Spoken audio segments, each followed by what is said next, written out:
talking about, the Prime Minister was there in Tamil Nadu. Suddenly they've discovered, before every election they discover great love and pride in Tamil culture.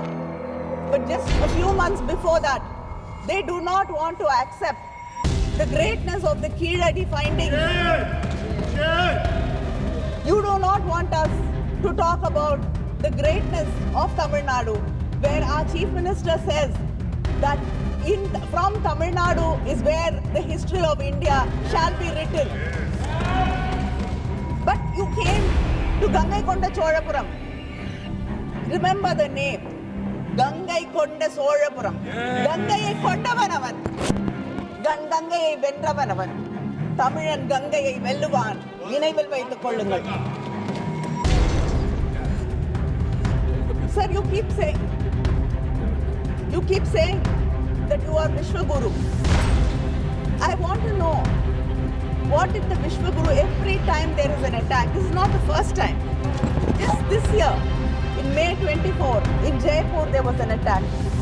Again, pilgrims, because of 33 of them were injured and 9 people died because of terrorist attack. Again in October, there was an attack. In November, there was an attack in Srinagar. And in April, Pahalgam.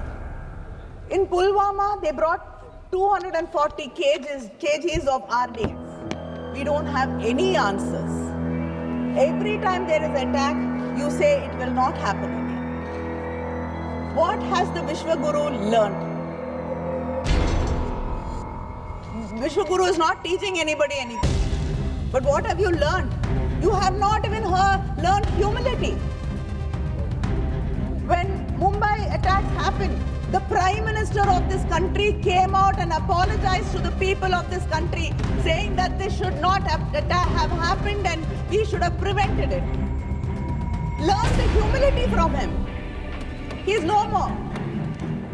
Who takes responsibility for what happened to the people in Pahalgam?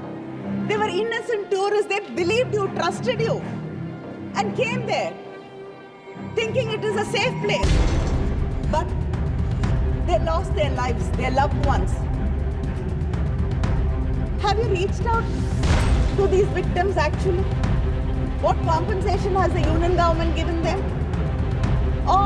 Everything, responsibility is shifted to the state governments.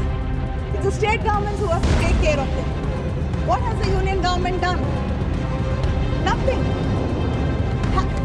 When we went to Spain, it was so heartening to see that the government was supporting NGOs, organizations, which were taking care of more than 4,000 terror victims. These terror victims are not only the people who die or lose limbs. It is the families. It is their children. The pain is there for generations. What have you done for the terror victims of this country? Do we have such organizations? Do we have such support groups? But even if there are support groups, you will say the funding is coming from somewhere, something else. It is some religious conversion. It will be arresting people. You will not be supporting it.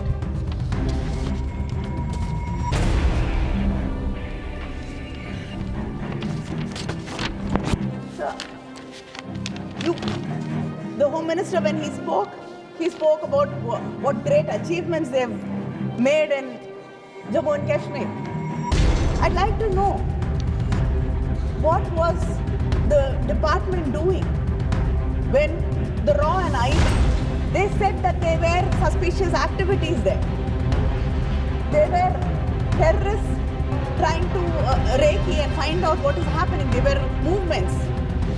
But nothing was taken seriously. Why did we let it slip? And a US-based company was getting repeated requests for maps of that place. And one of the companies which were making the request was from Pakistan. That should have raised a red flag.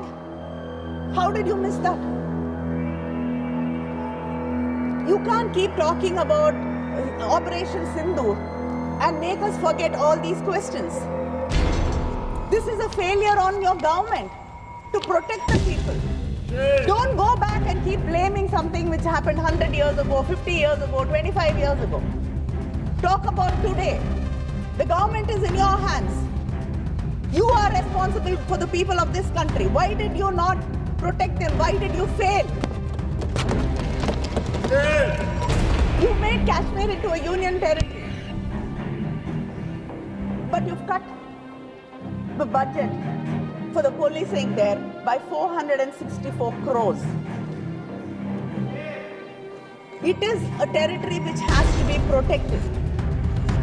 And over 8 years, there's a delay in posting 4,000 constables. What kind of protection are we talking about? What kind of security are we talking about? And we all believe that, tourism, because the Kashmir depends on tourism. The Chief Minister was so happy that, again, there is tourists coming there. But people invested in hotels, in restaurants, in homestays, so that tourists will come and they will have a better life. But today, 13 lakh bookings have been cancelled. What happens to the life of these people who've taken bank loans, who do borrowed and invested? How are you compensating them? Do you even care about them? So I'd like to remind you that India stood together. I give you credit for sending us. You do not think which religion we belong to, which language we spoke, which party we came from, east, west, south, north, nothing. But we stood with you. The opposition stood with you. The soldiers. With the soldiers, with you, with the country. We had Muslims in the delegation. We had Christians in the delegations. We had atheists in the delegation. We have, people from different parts of this country. We all went together and stood for India. You realized this when you had to convince the international community. But why is your politics in India so divisive? Why are you dividing this country by your politics? Why are you basing it on religion? So the hate speeches by your own leaders has gone up by 74%. And any media which brings it to notice is against India. Anybody who asks questions against you are anti-national, Naxals. Any media house outside the country or within the country questions you, raises a doubt, we are against this nation. Why? Why do you want to divide this nation? We want this nation to be one. Yes. You should decide whether you want it to be one or not. Don't divide us. Unity is our strength, and we shall stand together.